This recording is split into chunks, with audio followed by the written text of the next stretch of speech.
नमस्कार दोस्तों, मैं संदीप अग्रवाल स्वागत करता हूं आपके अपने YouTube चैनल एडवेंचर स्टडी में। दोस्तों, RRB group D previous year question paper solution session में आज हम लोग 22 अगस्त 2022 के सेकंड शिफ्ट में आए हुए मैथ के क्वेश्चन का सॉल्यूशन देखेंगे। आज के पहले हम लोग ने 17 और 18 अगस्त के सभी सेटों का, साथ में 22 अगस्त फर्स्ट शिफ्ट के सेट का क्वेश्चन कर चुके हैं। तो चलिए शुरू करते हैं 22 अगस्त 2022 के सेकंड शिफ्ट मैथ के क्वेश्चन से। हमारा पहला क्वेश्चन है, 51 आदमी एक कार को 12 दिन में पूरा करते हैं। उनके कार शुरू करने के 4 दिन बाद 6 और आदमी उनके साथ कार में शामिल हो जाते हैं। अब वो शेष कार कितने दिन में पूरा कर लेंगे? तो पहले कितना थे? 51 आदमी थे। अब 12 दिन में काम को ख़त्म कर देते तो टोटल काम कितना हो जाएगा? 51 गुणे 12 जो कि आएगा 612। ठीक, अब क्या बोल रहा है? 51 आदमी जो हैं वो 4 दिनों तक काम करते हैं। उसके बाद 6 आदमी और जुड़ जाते हैं। 51 + 6 गुणे x, तो टोटल काम कितना है? 612। तो हम इस समीकरण को सॉल्व करेंगे तो 4 × 4 5 × 20 प्लस 51 × 6 57x प्लस बराबर 612। तो 57x बराबर 612 माइनस का 204। x बराबर 612 माइनस 204 बराबर हो जाएगा हमारा 408 बटे में 57। अब इसको हम काटेंगे तो आएगा 3 से कटेगा, 3 × 3 3 × 3 9 3 × 6 18 बटे में 19 × 57। तो 7 सही 3/19 जो कि हमारा ए ऑप्शन सही है। चलिए नेक्स्ट क्वेश्चन देखते हैं। यदि x + 1/x बराबर k है तो x³ + 1/x³ का मान ज्ञात कीजिए। तो हम x + 1/x का होल बराबर k है तो इसका हम क्यूब ले लेंगे। x + 1/x का होल क्यूब बराबर में k का होल क्यूब। जब इसको ओपन करेंगे तो x³ + 1/x³ + 3 × 1/x गुणे x गुणे x + 1/x बराबर k³ तो ये x से x कटेगा और x³ + 1/x³ प्लस में 3। यहाँ क्या आ जाएगा? यहाँ x + 1/x बराबर k है तो k बराबर k³ तो x³ + 1/x³ बराबर में आ जाएगा k³ - 3k। तो हमारा आंसर क्या आएगा? Option B, k³ - 3k। चलिए नेक्स्ट क्वेश्चन देखते हैं। एक समकोण त्रिभुज में यदि कर्ण एक भुजा से 4 इकाई बड़ा है और दूसरी भुजा से 8 इकाई बड़ा है तो त्रिभुज का क्षेत्रफल ज्ञात कीजिए। तो अगर कोई समकोण त्रिभुज है, क्या कह रहा है क्वेश्चन? तो एक भुजा से वो 4 इकाई बड़ा, अगर कोई भुजा 1 है तो x है और दूसरी तो x + 4 और तीसरी क्या हो जाएगी? जो कर्ण है x + 8। तो क्या देख रहे हैं हम? कर्ण जो है एक भुजा से 4 यूनिट बड़ा है और दूसरी भुजा से 8 यूनिट बड़ा है। तो त्रिभुज का क्षेत्रफल क्या आ जाएगा? त्रिभुज का क्षेत्रफल होता है 1/2 आधार गुणे ऊंचाई। ठीक, अब यहाँ हम पाइथागोरस प्रमेय लगाएंगे। तो पाइथागोरस प्रमेय क्या होता है? एक कर्ण का स्क्वायर बराबर लंब का स्क्वायर प्लस आधार का स्क्वायर। ठीक, अब इसको ओपन करेंगे तो x² प्लस में 64 प्लस 16x बराबर x² प्लस में x² प्लस 16 प्लस में 8x।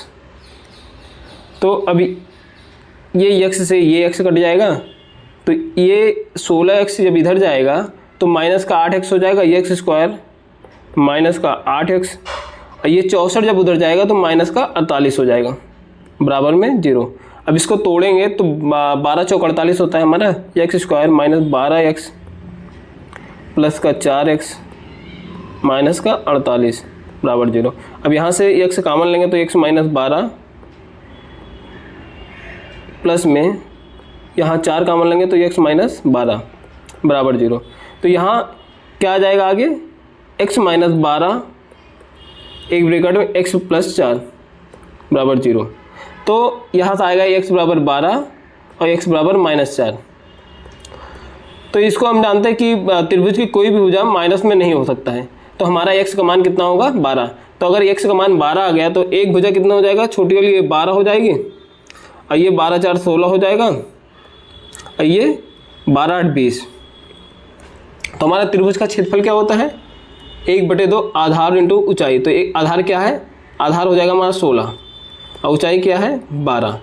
तो 2 8 16, 12 8 96 वर्ग यूनिट आ जाएगा हमारा आंसर, जो कि हमारा ऑप्शन ए सही है। चलिए नेक्स्ट क्वेश्चन देखते हैं। किसी बेलन का आयतन 5500 मीटर क्यूब है, ठीक। यदि बेलन की ऊंचाई 70 मीटर है तो इसका व्यास ज्ञात कीजिए। तो बेलन का आयतन क्या होता है, पाई r स्क्वायर h, क्या दिया है 5500, ठीक। अब पाई का मान क्या होता है 22/7। अब व्यास निकालना है हमें, r स्क्वायर हम निकाल लेंगे अभी। h का मान कितना है 70 बराबर में 5500, ठीक। अब r स्क्वायर बराबर हो जाएगा, ये 7 जो नीचे वो ऊपर जाएगा, 5500 गुणे में 7 बटे में 70 गुणे में 22, 7 दहम 70, 1 0 से 1 0 कट जाएगा, 11 दूना 22, 11 5 55, यहाँ 50 बटे 2 आ जाएगा तो बराबर 25 आ जाएगा हमारा। तो हमारा r स्क्वायर बराबर 25 है। तो r स्क्वायर 25 है तो r कितना हो जाएगा, r बराबर हो जाएगा हमारा 5। तो हमें निकालना क्या है, व्यास निकालना है। तो व्यास क्या होता है 2r, तो 2r बराबर 10 हो जाएगा। तो हमारा जो कि ऑप्शन ए सही है। चलिए नेक्स्ट क्वेश्चन देखते हैं। 4.2222 का तुल्य भिन्न ज्ञात करना, ये पुनरावृत्त वाले क्वेश्चन है। तो हम इसको 4.2 का बार लिख सकते हैं। अब आगे क्या हो जाएगा, दशमलव हटाएंगे तो यहाँ 4 से माइनस होगा, बटे में 9 हो जाएगा।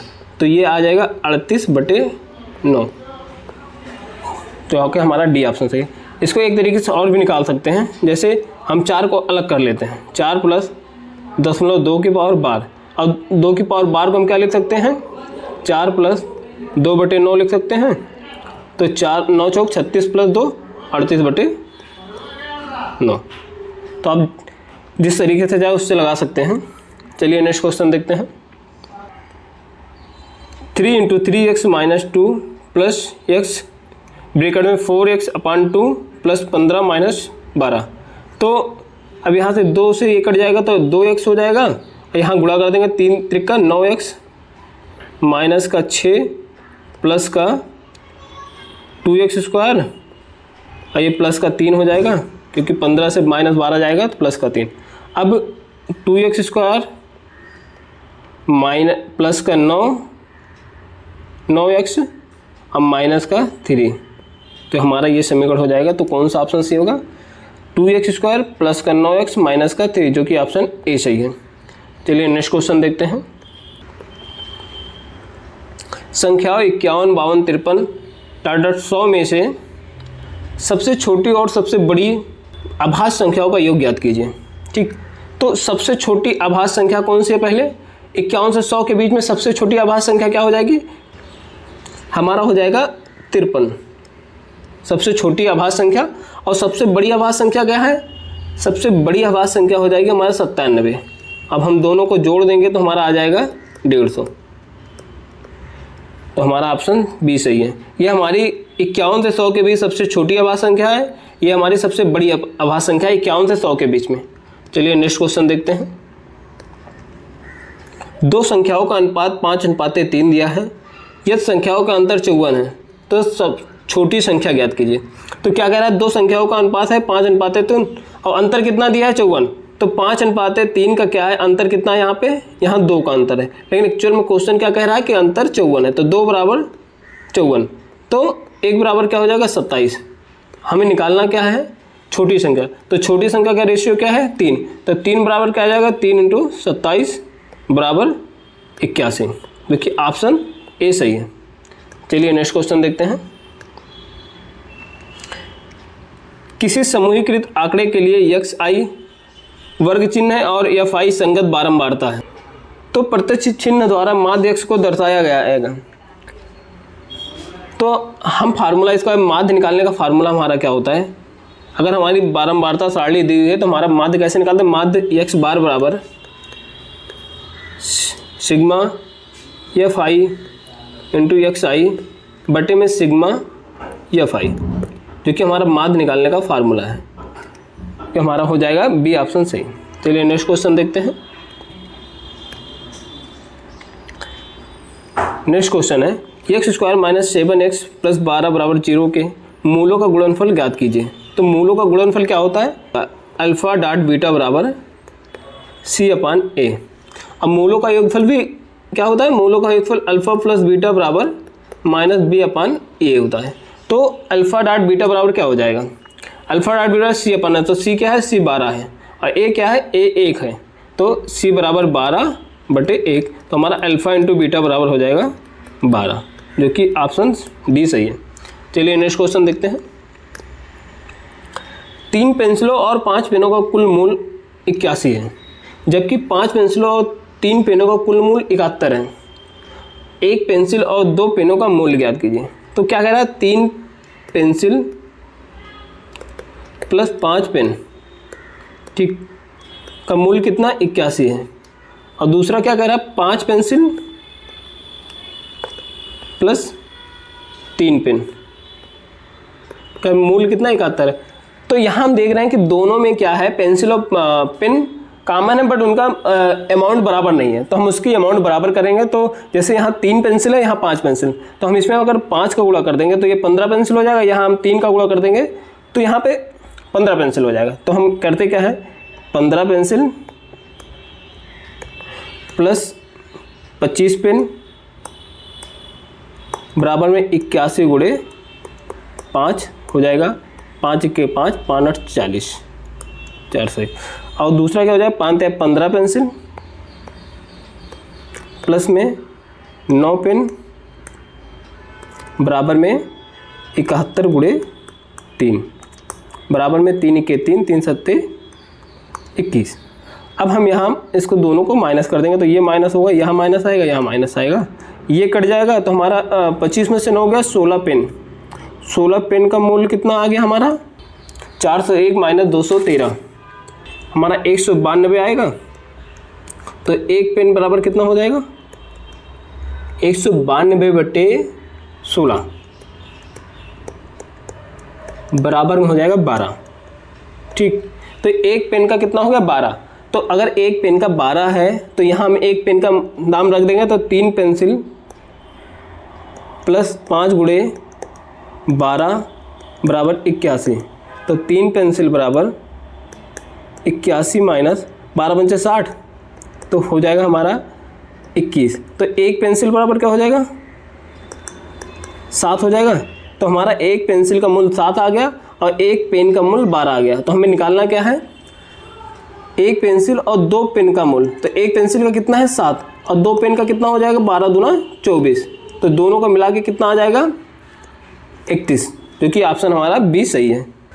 चलिए नेक्स्ट क्वेश्चन देखते हैं। साड़ी बेचने वाले किसी दुकान पर एक ऑफर के तहत ग्राहकों को 3 साड़ियों की खरीद पर 2 साड़ियाँ मुफ्त मिल रही हैं। मतलब क्या है, 3 साड़ियों को खरीद रहा है तो उसको 2 मुफ्त मिल रही है। मतलब एक्चुअल में पा कितना रहा है 5, मतलब दुकानदार तो कब क्रय मूल्य 5 पे लगा है ना, ठीक। अब क्या है कि अब लेकिन ग्राहक ने क्या हुआ 3 का ही दाम दिया है, तो ग्राहक पाया कितना 5, तो उसको प्रॉफिट कितने का हुआ 2 का हुआ। तो 2/5 इसको परसेंटेज में बना देंगे तो हमारा 20 पंचे 100, अब 20 दूना 40, तो हमारा 40% आ जाएगा, जो कि हमारा सी ऑप्शन सही है। चलिए नेक्स्ट क्वेश्चन देखते हैं। 2 अंकों की सबसे बड़ी अभाज्य संख्या के 2 गुने और 3 अंकों की सबसे बड़ी अभाज्य संख्या के 3 गुने का योगफल बराबर होगा। तो क्या कह रहा है, 2 अंकों की सबसे बड़ी अभाज्य संख्या क्या होती है, 2 अंकों की सबसे बड़ी अभाज्य संख्या हमारा 97 हो जाएगा और का 2 गुना बराबर हो जाएगा 214, 9 18 19, 194 आएगा। और आगे क्या कह रहा है, 3 अंकों की सबसे बड़ी संख्या, 3 अंकों की सबसे बड़ी संख्या 997 का 3 गुना कितना हो जाएगा 2991। अब क्या बोल रहा है, इन दोनों का योगफल, तो इन दोनों का योगफल हम निकाल लेते हैं। तो हमारा आ जाएगा 5 9 18 9 1 10 11 एक हासिल 3 81 85, जो कि हमारा ऑप्शन ए सही है। चलिए नेक्स्ट क्वेश्चन देखते हैं। सरल करना है इस समीकरण को। तो इस समीकरण में सबसे पहले क्या करेंगे, जो ब्रैकेट के अंदर उसको हम सॉल्व करेंगे। ठीक, तो 234 गुणे में ब्रैकेट के अंदर 8 माइनस 6 2 8 हो जाएगा और 8 3 24 प्लस 42 34। ठीक, अब 234 गुणे ये माइनस में कितना आ जाएगा, माइनस का 16 प्लस का 42 34। अब 16 गुणे 234 करेंगे, क्या आएगा 16 चौका 64 का 4 हासिल है 6, 16 ते 48 है 54, 16 दूना 32 5 37, ये माइनस का आएगा। प्लस में 42 34 दिया। अगर 42 34 में से 37 44 घटाएंगे तो हमारा आएगा 490, जो कि हमारा ऑप्शन बी सही है। चलिए नेक्स्ट क्वेश्चन देखते हैं। संख्याओं p और q का मध्यानुपाती 8 है। निम्नलिखित में से कौन सा संख्या युग्म p और q का मान हो सकता है। तो मध्यानुपाती कैसे निकालते हैं, दो संख्याएं दी हैं तो p अनुपातिक 8 8 तो उसका मध्यानुपाती है ना, का समानुपात 8 अनुपाते q, तो अंदर वाले का गुणा अंदर में और बाहर वाले का गुणा बाहर में, तो p इंटू क्यू बराबर हो जाएगा 8 इंटू 8 बराबर 64। तो अब इन दोनों संख्याओं का गुणा जो है 64 आना चाहिए। तो ऑप्शन में हम देख लेते हैं। अब देखिए 10 संख्या 60, 12 त्या 36 और 16 बरी है 192 हो जाएगा, क्योंकि हमारे तीनों ऑप्शन नहीं है, लेकिन 16 चौका ये 64 आ जाएगा। तो ऑप्शन हमारा ए सही है। चलिए नेक्स्ट क्वेश्चन देखते हैं। कितने प्रतिशत वार्षिक ब्याज दर से 1300 की राशि पर 5 वर्ष में प्राप्त साधारण ब्याज 520 होगा। ठीक, अब हमें यहाँ वार्षिक ब्याज दर ज्ञात करना है। तो हम साधारण ब्याज का फार्मूला क्या होता है, सिंपल इंटरेस्ट बराबर मूलधन गुणे दर गुणे समय बटे में 100। ब्याज हमें कितना दिया है 520, हमारा मूलधन कितना है 1300। ठीक, और दर हमें निकालना है और समय कितना है 5 है बटे में 100। 2 जीरो से 2 जीरो कट गया। अब आर बराबर क्या हो जाएगा 520 बटे में 13 गुणे पे 5, तो 13 चौका 52 40 5 8 40, मतलब आर बराबर 8% आ जाएगा। देखिए हमारा ऑप्शन ए सही है। चलिए नेक्स्ट क्वेश्चन देखते हैं। एक वस्तु को 10% लाभ पर बेचने पर एक विक्रेता को 777.70 का लाभ अर्जित करता है। वस्तु का क्रय मूल्य ज्ञात कीजिए। तो क्या कह रहा है 10% का लाभ जो है वो 777.70 है।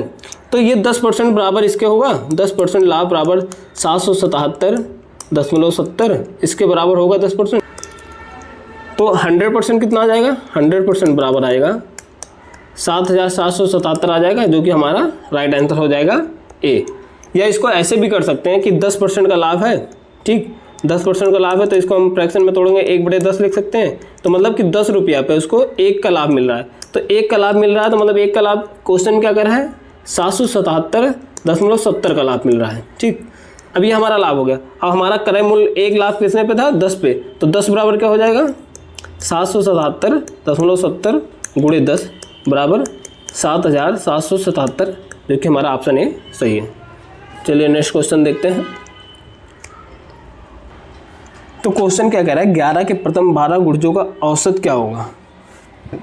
तो अगर 11 का प्रथम 12 गुणज निकालना, मतलब पहला अंक हो जाएगा 11 और 11 गुणे 1 11 गुणे 2 करते गए लास्ट वाला हो जाएगा 11 गुणे 12। तो ये हमारा समांतर श्रेणी बनेगा। समांतर श्रेणी में n पदों का योगफल क्या होता है, यस n बराबर, अगर अंतिम पद दिया है तो n/2 बटे में a प्लस l, मतलब प्रथम पद इंटू अंतिम पद। तो हम योग ज्ञात कर लेंगे तो क्या आएगा n कितना है 12 बटे 2 और ए कितना है 11 और अंतिम पद कितना है 11 गुणे 12। तो हमें योग नहीं औसत निकालना, तो औसत क्या हो जाएगा योग बटे जितनी संख्या, तो संख्या 12 है तो हम यहाँ से 12 से डिवाइड कर देंगे, तो 12 से डिवाइड करेंगे 12 कटेगा तो 11 प्लस 11 दूना 22, 11 के 11 दो 13 बटे में 2 बराबर में आएगा 143 बटे में 2। हमारा आंसर क्या आ जाएगा 2 सत्ते 14, 2 इक्के 2, 2 पंचे 10, 71.5 हमारा ऑप्शन सी सही हो जाएगा। चलिए नेक्स्ट क्वेश्चन देखते हैं। यहाँ क्या दिया है, एक सारणी दी हुई है तो हम इसमें निकालना क्या है। उत्पादन विभाग में कर्मचारियों की कुल संख्या पुरुष और महिला कर्मचारी दोनों को मिलाकर और संचालन विभाग में कर्मचारियों की कुल संख्या, ये उत्पादन विभाग में कुल कर्मचारी कितना है 160 प्लस 155 315 और संचालन विभाग में कुल संख्या पुरुष और महिला कर्मचारी दोनों को मिला के संचालन में कितना है 128 प्लस में 142 बराबर में क्या आ जाएगा 270 का अनुपात कितना होगा, तो 315 बटे 270 बराबर क्या हो जाएगा हमारा। अब इसको 5 से काटेंगे, 5 25, 5 चौक 20, 5 36, 5 15, 9 7 63, 9 6 54, तो 7 बटे 6 आ जाएगा हमारा, जो कि ऑप्शन हमारा सी सही है। चलिए नेक्स्ट क्वेश्चन देखते हैं।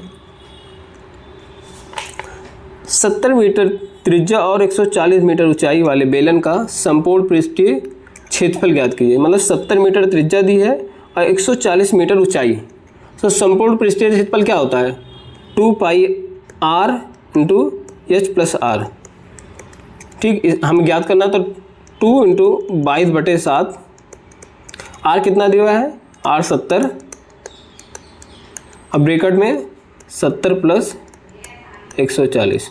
ठीक, अब हमारा आ जाएगा ये 7 से कटेगा 70 10, तो 2 गुणे 22 गुणे 10 गुणे 210। ठीक, अब हम इसका गुणा कर लेंगे, 22 दूना 44, 440 गुणे 210 बराबर में आ जाएगा 92,400, जो कि हमारा ऑप्शन डी सही है। चलिए नेक्स्ट क्वेश्चन देखते हैं। x² प्लस 7x प्लस 6 बराबर 0, तो इस समीकरण को हमें गुणनखंड के रूप में लिखना है, तो x² प्लस 7x प्लस 6 बराबर 0 दिया हुआ है। x² plus 6x plus x plus 6 बराबर 0, तो x कॉमन ले लिया, x प्लस 6 यहाँ एक कॉमन ले लिया, यहाँ x प्लस 6 आ गया बराबर में 0, तो x प्लस 1 एक साइड और x प्लस 6 एक साइड बराबर में 0, तो हमारा ऑप्शन कौन सा हो जाएगा, ऑप्शन बी राइट आंसर हो जाएगा। चलिए अगला क्वेश्चन देखते हैं।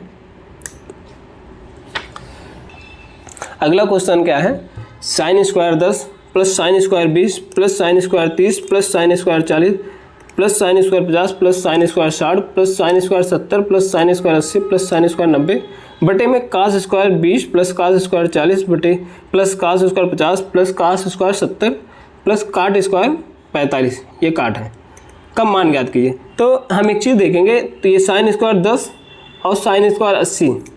ठीक, तो ये हो जाएगा हमारा साइन स्क्वायर ए प्लस साइन स्क्वायर बी, तो साइन स्क्वायर ए प्लस साइन स्क्वायर बी बराबर 1 होता है, वो भी कब, जब ए प्लस बी बराबर 90 डिग्री होता है।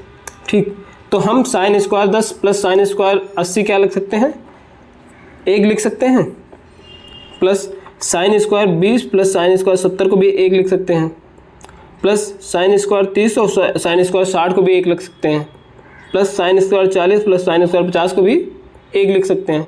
अब यहाँ साइन स्क्वायर 90 का मान, तो साइन 90 का मान 1 होता है, तो 1 का स्क्वायर 1 होगा बटे में। अब यहाँ भी ऐसे ही करेंगे, cos square 20 plus cos square 70 बराबर 1 plus cos square 40 plus cos square 50 plus 1। अब काट स्क्वायर 45 का मान क्या होगा, काट का 45 का मान 1 होता है, तो 1 का स्क्वायर 1 ही हो जाएगा, तो प्लस में 1, तो हमारा आंसर क्या आ जाएगा 5/3, जो कि ऑप्शन बी राइट आंसर है। चलिए नेक्स्ट क्वेश्चन देखते हैं। 16 और 144 का मध्य अनुपाती ज्ञात कीजिए। तो 16 144 का मध्य अनुपाती कैसे निकालेंगे? 16 अनुपाते x समानुपाते x अनुपाते 144। तो ये हमारा मध्य अनुपाती निकालने का तरीका है। तो हम अंदर का अंदर गुणा, बाहर का बाहर गुणा, तो x गुणे x बराबर 16 गुणे 144। तो x स्क्वायर बराबर हो जाएगा 16 गुणे 144। तो x बराबर क्या आ जाएगा? हम 16 का अंडर रूट कितना होता है? 4 और 44 का 12, तो हमारा x बराबर 48 आ जाएगा, क्योंकि हमारा ए ऑप्शन सही है। चलिए नेक्स्ट क्वेश्चन देखते हैं। कुल संख्या क्या दी हुई? 15,200। तो मतलब ये 100% बराबर 15,200 दिया हुआ है। ठीक, अब हमें निकालना क्या है? चिकित्सा, इंजीनियरिंग और विधि संकाय में कुल मिलाकर पंजीकृत विद्यार्थियों की कुल संख्या कितनी है? तो टोटल पंजीकृत विद्यार्थियों की संख्या कितनी है? 15,200। और हमें चिकित्सा कितना है? चिकित्सा किधर है?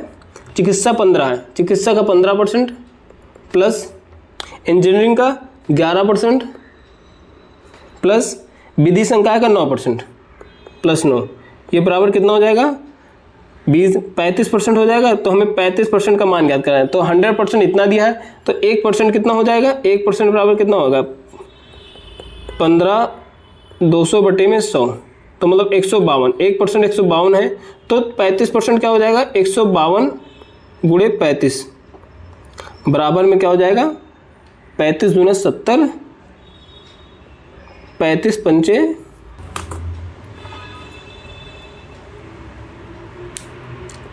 53 20 हो जाएगा। ठीक, तो हमारा ऑप्शन बी आंसर सही हो जाएगा। चलिए नेक्स्ट क्वेश्चन देखते हैं।